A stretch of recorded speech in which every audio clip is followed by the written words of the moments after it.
நாம் குரங்கு ஆமை கதைதான் பார்க்க போறோம். காட்டில் ஒரு குரங்கும் ஒரு ஆமையும் நல்ல நண்பர்களாக வாழ்ந்தனர். அவர்கள் ஆற்றில் மிதந்து கொண்டிருந்த ஒரு வாழை மரத்தை கண்டார்கள். அவர்கள் அதை பகிர்ந்து நட்டுக்கொள்ள முடிவு செய்தனர். வாழை மரம் வளர்ந்ததும் குரங்கு வேகமாக ஏறி எல்லா வாழைப்பழங்களையும் சாப்பிட்டது. ஆமைக்கு ஒன்றும் விட்டு வைக்கவில்லை. ஆமைக்கு வருத்தமாயிருந்தது, ஆனால் அது சண்டையிடவில்லை. அது அமைதியாக இன்னொரு வாழை மரத்தை தனது வீட்டருகே நட்டது. சில நாட்களில் அந்த மரமும் பெரியதாக வளர்ந்து நிறைய வாழைப்பழங்கள் காய்ந்தன. அதை பார்த்த குரங்கு மீண்டும் வந்து கேட்டது, எனக்கும் கொடு.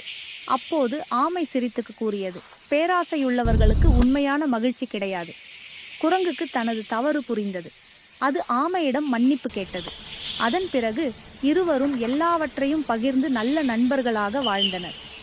பாடம்: பேராசை இல்லாமல் பகிர்ந்து வாழ்பவர்களே உண்மையான மகிழ்ச்சியை அடைவார்கள். இந்த கதை பிடித்து இருந்தால் லைக், ஷேர், சப்ஸ்கிரைப் பண்ணுங்க நண்பர்களே.